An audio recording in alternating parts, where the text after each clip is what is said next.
Hello dear friends and students, कैसे हैं आप लोग? Hope you all are good. और वैसे तो आपने थंबनेल देख ही लिया है और आप समझ चुके हैं कि आज हम किस टॉपिक को डिस्कस करने वाले हैं। जी हाँ, आज हम डिस्कस करेंगे मिड टर्म के पेपर को, और इसका जो एक पार्ट है यानी कि जो 6 मार्क्स वाला क्वेश्चन था, जो पार्ट ई था, उसे हम ऑलरेडी डिस्कस कर चुके हैं। तो जिन स्टूडेंट्स और फ्रेंड्स ने उसे नहीं देखा है, मैं उनसे रिक्वेस्ट करूंगा कि पहले आप उस लेक्चर को भी देख ले। और आज के इस वीडियो लेक्चर में हम डिस्कस करने वाले हैं बाकी का जो आपका पेपर बच गया था, यानी कि part A, part B, part C और पार्ट डी को। तो चलिए without wasting any more time शुरू करते हैं हम अपने आज की क्लास, मेरे यानी लेक्चरर उदय कुमार के साथ।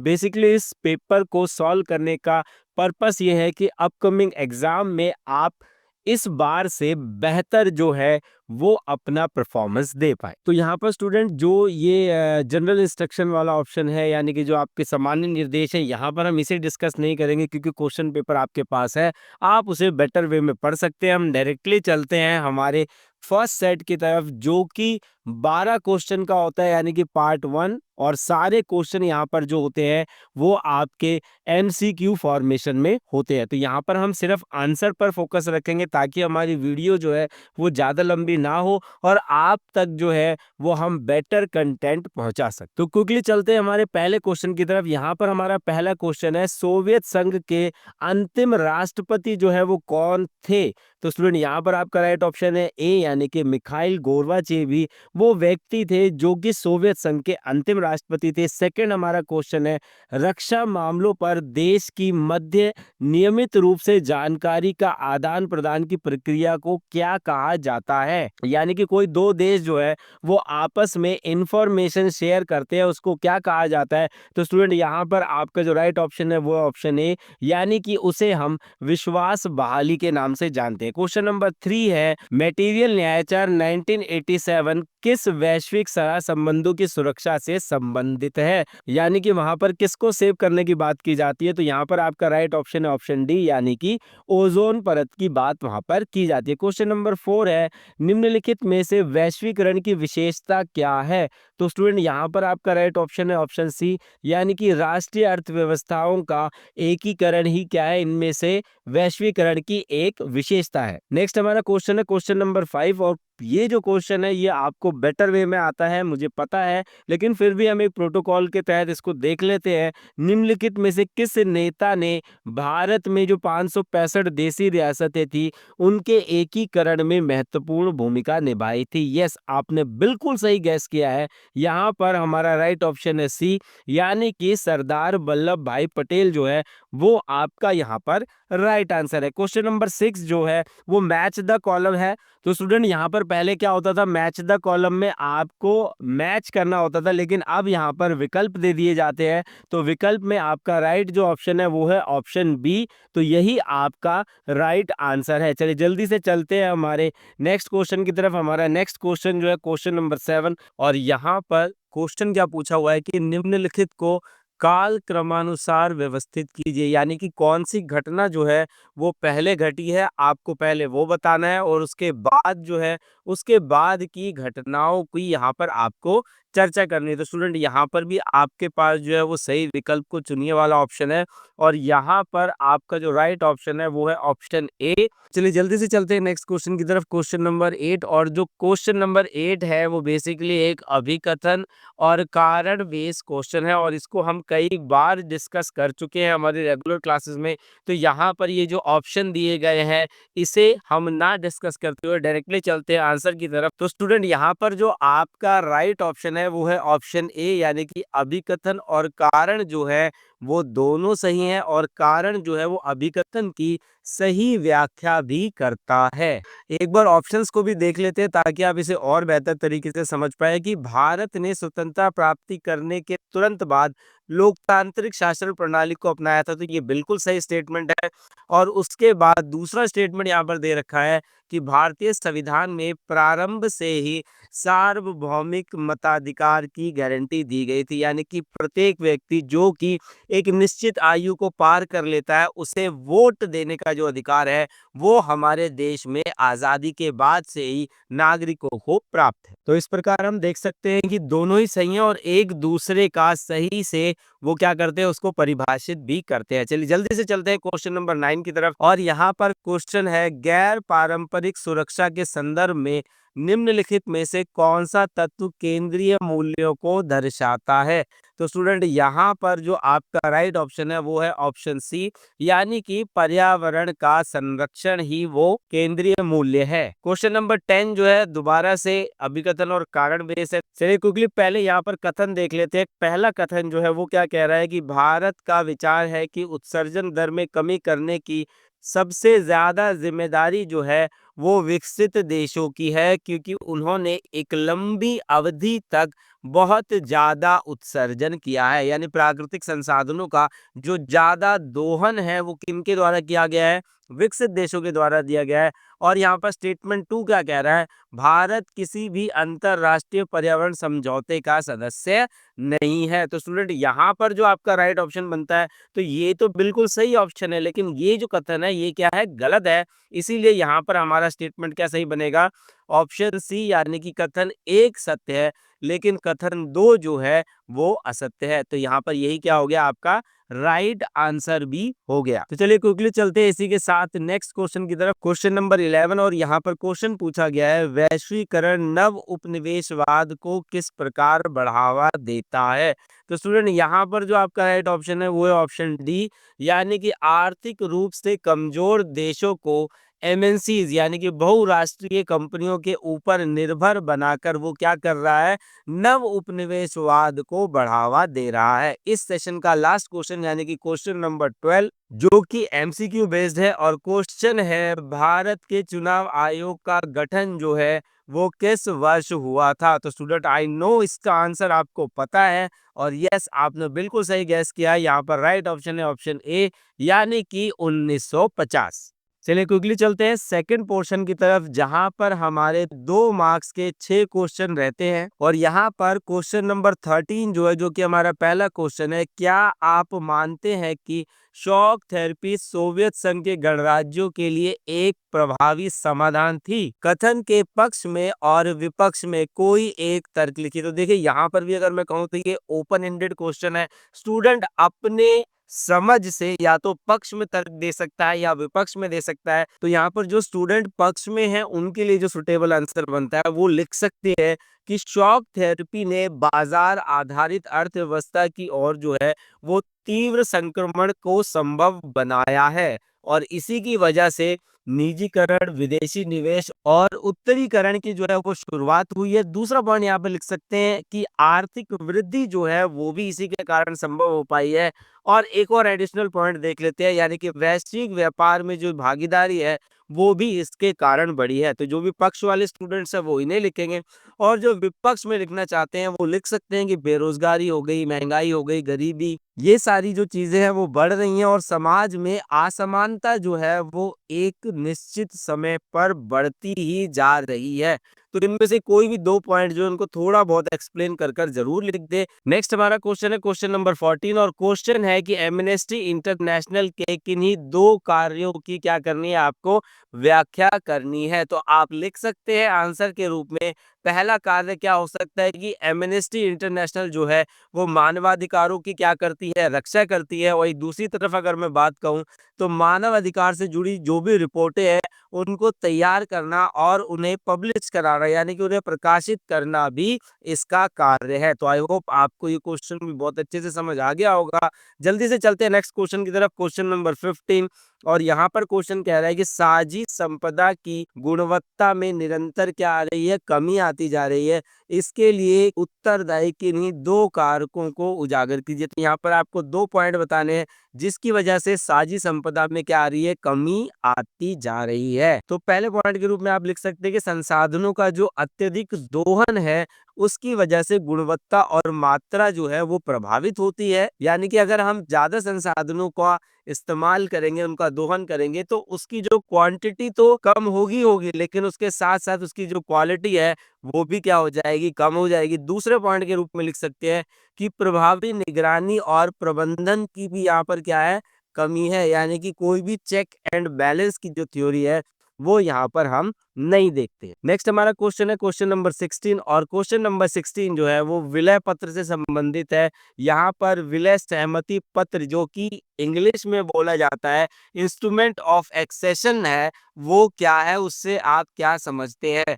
तो बेसिकली अगर विलय पत्र की बात की जाए तो विलय पत्र एक प्रकार का सहमति पत्र था, एक लीगल डॉक्यूमेंट था, एक कानूनी दस्तावेज था, जिसके कारण जो रियासतें थी उन्हें भारत में क्या किया गया था, सम्मिलित किया गया था। और एक बार अगर कोई भी राज्य भारत में सम्मिलित होने के लिए इंस्ट्रूमेंट ऑफ एक्सेशन को साइन कर देता है तो उसके सारे आंतरिक विदेशी संचार सभी मामले जो है वो हमारी सेंट्रल गवर्नमेंट के द्वारा लिए जाएंगे। जल्दी से चलते क्वेश्चन नंबर 17 की तरफ। क्वेश्चन नंबर 17 है दूसरी दुनिया के देशों की मुख्य विशेषता क्या थी, तथा साथ में एक और क्वेश्चन भी ऐड है कि दूसरी दुनिया के किन्हीं दो देशों के नाम लिखिए। तो देखिए यहाँ पर ये वाला जो पार्ट है ये तो 1 मार्क्स का है, और जो दूसरा पार्ट है उसमें आपको जो है वो हाफ हाफ मार्क्स मिलेगा, तो टोटल क्वेश्चन हो गया 2 मार्क्स का। तो यहाँ पर आपका जो सुटेबल आंसर हो सकता है वो है कि साम्यवादी विचारधारा का मानने वाले जो लोग थे, उनका अनुसरण करने वाले लोग थे, उन्हें ही क्या कहा जाता था, दूसरी दुनिया का देश कहा जाता था। और अगर मैं देशों की बात करूं तो आपकी बुक जिनको कंसर्न करती है वो है यूक्रेन, बेलारूस, कजाकिस्तान, अर्मानिया, और भी कोई कई सारे, इनमें से आप कोई से भी दो लिख सकते हैं। चलिए इस सेट के लास्ट क्वेश्चन की तरफ चलते हैं, क्वेश्चन नंबर 18, और यहाँ पर क्वेश्चन है संसाधनों की भू राजनीति से आप क्या समझते हैं, स्पष्ट कीजिए। तो इसका आंसर आप लिख सकते हैं कि इसका अभिप्राय उन राजनीतिक और रणनीतिक संघर्षों से है जो प्राकृतिक संसाधनों जैसे तेल, गैस, जल आदि के नियंत्रण, वितरण और उपयोग को लेकर देशों या क्षेत्रों के बीच होते हैं। उन्हें ही हम क्या कहते हैं, संसाधनों की भू राजनीति। तो आई होप आपको ये पूरा सेट बहुत अच्छे से समझ आ गया होगा। नेक्स्ट हमारा जो सेट है वो है पार्ट सी यानी कि खंड ग, और इसके अंदर आपके 4 मार्क्स के 5 क्वेश्चन रहते हैं। तो according to your CBSE pattern यहाँ पर जो है वो 2 क्वेश्चन में आपको ऑप्शन मिलेंगे, और बाकी के 3 जो क्वेश्चन है वो आपके कंपलसरी क्वेश्चन रहते हैं। तो यहाँ पर हम जो है वो दोनों क्वेश्चन को डिस्कस करेंगे। तो पहले क्वेश्चन नंबर 19 की तरफ चलते हैं। क्वेश्चन नंबर 19 कह रहा है कि सोवियत संघ के विघटन के लिए उत्तरदायी किन्हीं 4 कारणों की व्याख्या कीजिए। यानी कि सोवियत संघ का जो विघटन है वो किस वजह से हुआ, वो कौन से कारण थे, वो यहाँ पर आपको बताने। तो पहले पॉइंट के रूप में हम देख सकते हैं कि वहां पर राजनीतिक तानाशाही थी वो ज्यादा थी, और लोकतंत्र का क्या था, अभाव था। दूसरे पॉइंट के रूप में हम देख सकते हैं कि केंद्रीकृत योजना आधारित जो अर्थव्यवस्था थी वो क्या हो गई थी, असफल हो गई थी। उपभोक्ता वस्तुओं में जो थी वो कमी आ गई थी, और जीवन का जो स्तर था वो भी धीरे धीरे क्या था, नीचे गिरता जा रहा था। थर्ड पॉइंट के रूप में हम देख सकते हैं कि गणराज्यों में जो राष्ट्रवादी भावनाएं थी उसका भी क्या हो रहा था, उभार हो रहा था। और लास्ट पॉइंट के रूप में हम देख सकते हैं कि गोर्बाचेव के द्वारा जो सुधार किए गए थे, जिसे हम ग्लासनोस्ट और पेरिस्टाइका के नाम से जानते हैं, उसका भी वहां पर क्या हुआ, विपरीत प्रभाव पड़ा था। तो देखिए ये तो हो गया 19 का ए पार्ट का आंसर। अथवा के रूप में यहाँ एक और क्वेश्चन दे रखा है जो कि बी ऑप्शन के रूप में है, और यहाँ पर वो क्वेश्चन है, और क्वेश्चन है शॉक थेरेपी के किन्हीं 4 परिणामों की व्याख्या कीजिए। जल्दी से देख लेते हैं वो कौन से हैं 4 परिणाम। तो पहला परिणाम है अत्यधिक महंगाई और बेरोजगारी। दूसरे पॉइंट के रूप में देख सकते हैं कि सामाजिक असमानता जो थी उसमें वृद्धि आ रही थी।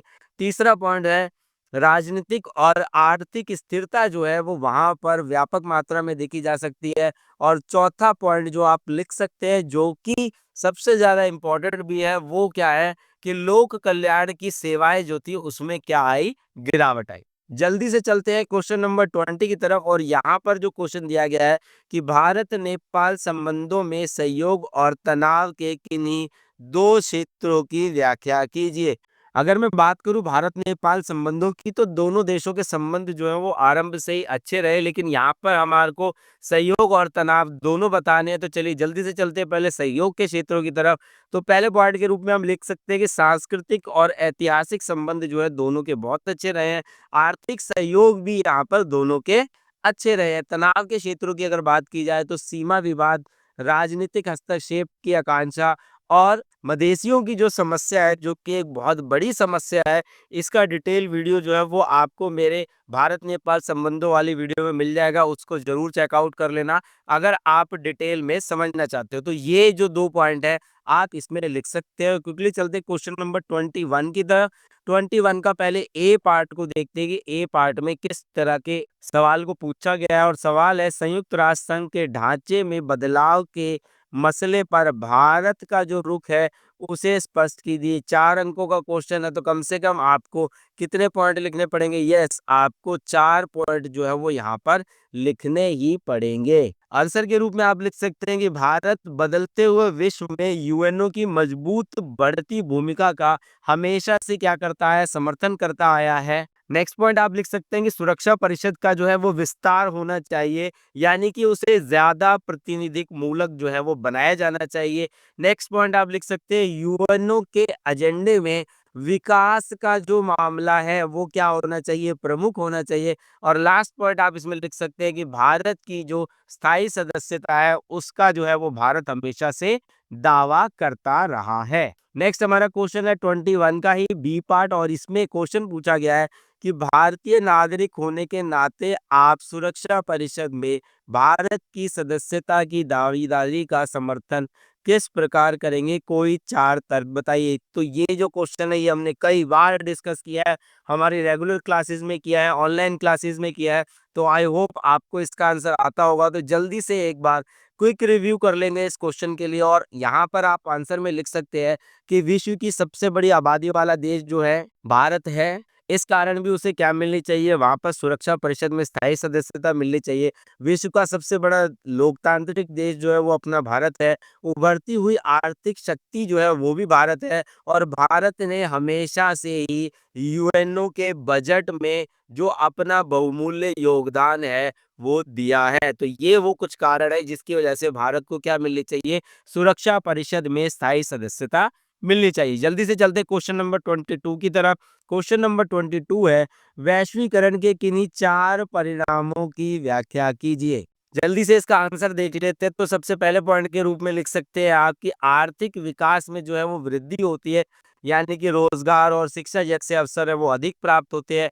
सांस्कृतिक आदान प्रदान में भी क्या होती है? वृद्धि होती है। स्थानीय उद्योगों पर विपरीत प्रभाव पड़ता है, यानी कि कुछ आप पॉइंट जो है वो पॉजिटिव लिखिए और कुछ यहाँ पर नेगेटिव लिखिए, ताकि आपका आंसर जो है वो बैलेंस रहे। और लास्ट पॉइंट के रूप में आप पर्यावरण पर इसके पड़ने वाले दुष्प्रभावों को भी लिख सकते हैं। तो आई होप आपको ये क्वेश्चन भी बहुत अच्छे से समझ आ गया होगा। क्विकली चलते हैं नेक्स्ट क्वेश्चन की तरफ, क्वेश्चन नंबर 23। और क्वेश्चन है 1990 के दशक में वैश्विक राजनीति पर्यावरण सुरक्षा के मुद्दे देशों के प्राथमिक सरोकार बन गए हैं। इस कथन के संदर्भ में किन्हीं 4 कारणों का उल्लेख कीजिए। और आंसर में आप लिख सकते हैं कि कृषि योग्य भूमि में बढ़ोतरी नहीं हो रही है, और जो बची हुई भूमि है, जो उपजाऊ जमीन है, उसके बड़े हिस्से में भी क्या आ रही है? उर्वरकता जो है वो कम हो रही है, यानी कि उसकी पैदावार करने की क्षमता जो है उसमें कमी आती जा रही है। नेक्स्ट पॉइंट आप लिख सकते हैं कि धरती के ऊपरी वायुमंडल में ओजोन गैस की मात्रा जो है वो कम होती जा रही है, जिसकी वजह से ग्लोबल वार्मिंग जैसे जो इशू है वो हमें देखने को मिलते हैं। नेक्स्ट पॉइंट आप देख सकते हैं कि समुद्र तटीय क्षेत्रों में जो प्रदूषण है वो भी क्या है? बढ़ रहा है, जिसकी वजह से अब जो है विश्व को इसकी चिंता होना लाजमी है। चलिए क्विकली चलते हैं नेक्स्ट क्वेश्चन की तरफ। यहाँ पर जो हमारा नेक्स्ट क्वेश्चन है क्वेश्चन नंबर 24, 25 और 26, ये है हमारा पार्ट डी। तो बेसिकली ये भी क्या है? एक पैसेज बेस्ड क्वेश्चन है। तो पैसेज आपने पढ़ ही रखा होगा, क्योंकि आपके पास ऑलरेडी ये क्वेश्चन पेपर है। जिन बच्चों के पास नहीं है वो स्क्रीनशॉट लेकर इसे देख लेंगे। यहाँ पर आपका पहला क्वेश्चन जो कि पैसेज बेस्ड है कि संयुक्त राष्ट्र की बनावट और प्रक्रिया में सुधार निम्नलिखित में से किसके कामकाज से जुड़ा हुआ है?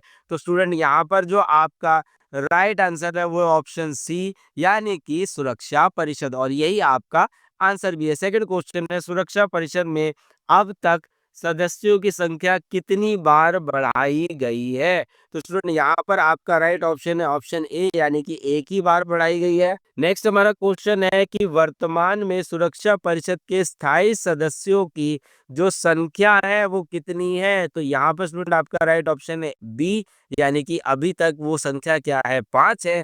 और हमारा लास्ट क्वेश्चन है क्वेश्चन नंबर 4, दक्षिण एशिया और दक्षिण अमेरिका के देशों को सुरक्षा परिषद में स्थायी सदस्यता देने की मांग उठ रही है, क्योंकि यह, तो यहाँ पर आपका राइट ऑप्शन है ऑप्शन बी, यह विकासशील अर्थव्यवस्था वाले देश है। तो आई होप आपको ये पैसेज बेस्ड क्वेश्चन जो है ये भी बहुत अच्छे से समझ आ गया होगा। तो जल्दी से चलते हैं मैप बेस्ड क्वेश्चन की तरफ। तो यहाँ पर मैं सीधा आपके जो ऑप्शन है वो लिख देता हूँ, क्योंकि क्वेश्चन आपने ऑलरेडी पढ़ रखा है और मैप जो है वो भी आपके पास है। जल्दी से देख लेते हैं इसका जो सुटेबल आंसर है वो क्या हो सकता है।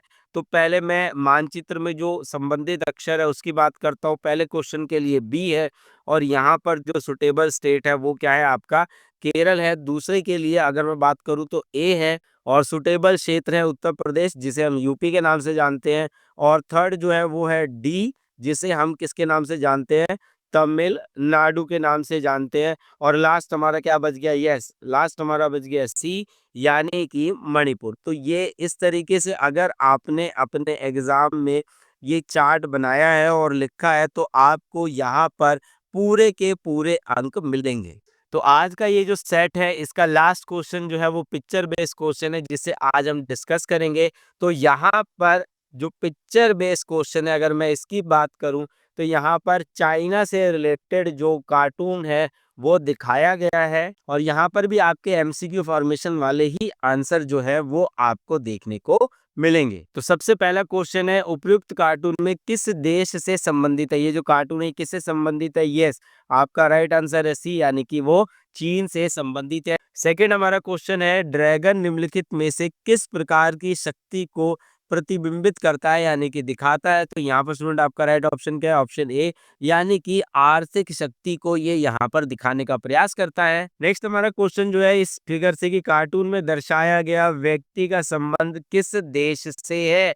तो स्टूडेंट यहाँ पर ये जो इसको रोक रहा है वो कौन है, वो है अमेरिका, यानी कि अभी जो वर्तमान में महाशक्ति है वो इस तरीके के आर्थिक विस्तार को रोकने का यहाँ पर प्रयास कर रही है। नेक्स्ट हमारा क्वेश्चन है क्वेश्चन नंबर 4, यह कार्टून में दर्शाए गए देश की बढ़ती शक्ति को किस प्रकार रोका जा सकता है? तो यहाँ पर स्टूडेंट आपका जो राइट ऑप्शन है वो ऑप्शन डी, यानी कि देश की बढ़ती शक्ति को रोकना वर्तमान में क्या है, असंभव है, वो संभव नहीं है। तो आई होप आपको ये पूरा वीडियो लेक्चर जो है वो बहुत अच्छे से समझ आ गया होगा, और आशा करता हूँ कि ये जो पेपर है ये आपको हेल्प करेगा आपके फ्यूचर एग्जाम के लिए। और आगे जो है अब हम जो है वो प्री बोर्ड की प्रिपरेशन को शुरू करेंगे, जहाँ पर हम टॉपिक वाइज, सब्जेक्ट वाइज और चैप्टर वाइज चीज़ों को आपके सामने प्रेजेंट करेंगे। और आपके लिए एक न्यू अपडेट और है कि हम लोग जो है एक नई सीरीज शुरू कर रहे हैं, जो कि आपको मिलेगी हमारे यूट्यूब के पोस्ट पर, जहाँ पर आपको एक लिंक मिलेगा। उस लिंक पे क्लिक करते ही आपके सामने जो है वो एमसीक्यू क्वेश्चन का एक सेट आ जाएगा, जो कि आपके एमसीक्यू प्रिपरेशन को और ज़्यादा फास्ट कर देगा। और इसका जो रिजल्ट है वो आपको नेक्स्ट डे पर जो भी बच्चे हाई स्कोर करेंगे उनका नाम वहां पर फ्लैश होगा। तो मिलते हैं आपसे नेक्स्ट वीडियो लेक्चर में, जो कि रहेगा प्री बोर्ड प्रिपरेशन। तब तक के लिए जय हिंद, जय भारत।